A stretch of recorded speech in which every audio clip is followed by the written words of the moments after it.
Sa video natin ngayon is mag-wiring tayo ng start-stop motor control. Mayroon tayong schematic diagram dito para ito yung sundan natin para pagdating ng actual wiring natin dito sa start-stop, madali nyong masundan. Gumamit tayo dito ng push button, normally close, ito yung stop, normally open naman, ito yung start. Gumamit din tayo dito ng magnetic contactor, overload relay at electric motor. Mayroon tayong indicator lights dito, ang red, ito yung stop.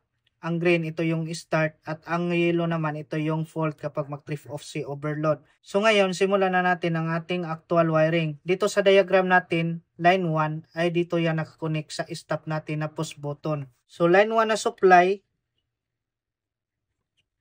dito natin yan i-connect sa stop natin na push button. Next, dito na tayo sa kabilang linya ng stop natin na push button. Galing dito sa stop natin na push button, papunta yan sa ating start na push button. So galing dito sa kabilang linya ng stop natin na push button, dito natin yan i-connect sa start natin na push button, dito sa unang linya. Next, galing dito sa start natin na push button, dito natin yan i-connect sa number 14 auxiliary contact sa magnetic contactor. So galing dito sa start natin na push button sa unang linya, dito natin yan i-connect sa normally open sa 14 dito sa magnetic contactor. Next, dito sa kabilang linya sa ating start na push button, dito natin yan i-connect sa auxiliary contact normally open, ito ay 13. Galing dito sa pangalawang linya ng start natin na push button, dito natin yan i-connect sa normally open ng magnetic contactor dito sa 13. Next, galing dito sa 13 ng normally open, mag-connect tayo ng wire papunta sa iwan ng holding coil ng magnetic contactor. So galing dito sa normally open 13, papunta yan dito sa iwan natin ng magnetic contactor. Next, sa kabilang linya ng coil natin, ito ay papunta to ng 96 overload relay. So galing dito sa ito ng magnetic coil, papunta yan dito sa normally closed 96 overload relay. Next, dito na tayo sa 95 overload relay normally closed. Dito nakakonect yung line 2 natin na supply. Sa line 2 din na supply, dito nakakonect ang stop na valve, start na valve, at fault na valve. So ito yung supply natin dito na line 2. Dito yan nakakonect sa start natin na valve, line 2. At nag-jumper tayo ng wire papunta sa stop natin na valve. At nag-jumper din tayo ng wire papunta dito sa fault natin na valve. So galing sa fault na valve, dito na nakakonect yung line 2 natin papunta dito sa 95 overload relay normally closed. So ngayon, pwede na natin to subukan kung gumagana yung magnetic contactor at kung mag-trip off yung overload relay. So try natin i-on ang circuit breaker. Tapos start natin. Makita nyo gumagana na yung magnetic contactor dito. Stop. Start. Tapos i-manual natin i-trip off yung overload relay dito. Yan, automatic bumitaw na yung magnetic contactor na nag-hold doon sa ilalim. So hindi na natin yan ma-start. So kailangan pa natin yan i-reset. So start ulit. So stop. So ngayon lagyan na natin ng indicator lights. Ang green start, ang red stop, ang yellow ito yung fault kapag mag-trip off si overload. Unahin natin ang stop natin dito. So galing line 1 ay pupunta yan sa normally closed ng ating auxiliary contact dito sa magnetic contactor. So dahil ito yung line 1 natin dito sa 14, dito yan nakakonect. So dito tayo kukuha ng supply natin na line 1 para sa normally closed natin papunta dito sa valve natin na stop. So galing dito sa 14, papunta yan dito sa normally closed natin sa 22. Next, dito sa normally closed natin, papunta na yan dito sa valve natin na stop.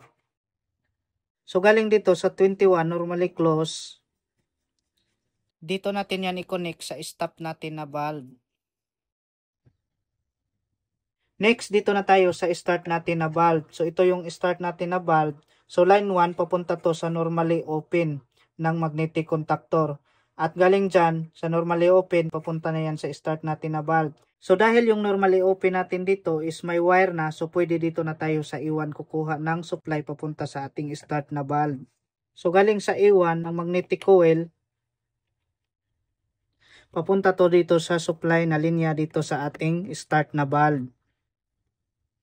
Next, dito na tayo sa fault natin na valve. So, ang supply na linya is papunta dito sa overload relay, normally open. Sa kabilang linya ng overload relay is dito na-connect sa valve natin na fault.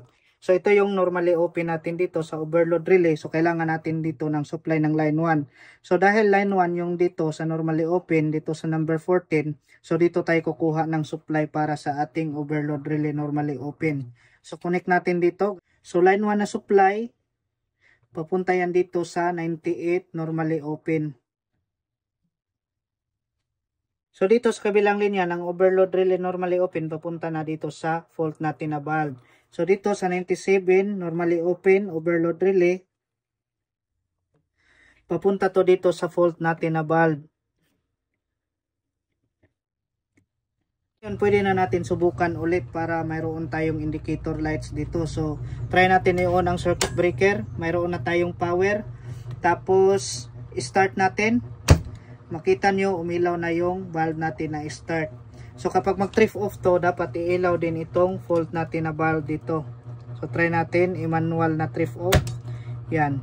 So, hindi natin yan ma-start. Kailangan pa natin yan i-reset bago i-start. So ngayon, ikabit na natin ang ating electric motor dito. So kukuha tayo ng supply dito sa circuit breaker. Papunta dito sa line 1 at line 3. Dito yan lalabas sa overload relay natin sa T1 at T3. So line 1 natin na supply. Dito natin yan i-connect sa line 1 ng magnetic contactor. Next, line 2 na supply. Dito natin yan i-connect sa line 3 ng magnetic contactor. Next, kabit na natin ang ating electric motor dito. So, ang unang linya ng electric motor natin, dito natin yan i-connect sa T1 ng overload relay. Yung isang linya naman ng electric motor natin dito is dito natin yan i-connect sa T3 ng overload relay.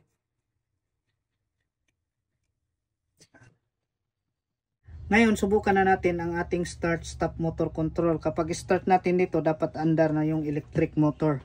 So, try natin yung unang circuit breaker. Power, tapos start natin. Yan, makita nyo umandar na yung electric motor natin dito. So stop, start ulit. Ngayon subukan natin i-manual i-trip off itong overload relay. Kapag kasi magkaroon ng abnormality current to, so automatic trip off si overload relay natin dito. So try natin i-manual i-trip off.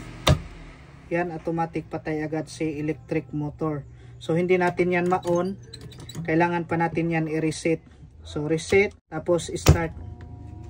So, ngayon, ang pihitan na to dito is para to sa current ng electric motor. Example, yung current ng electric motor natin is mayroong 8 ampere.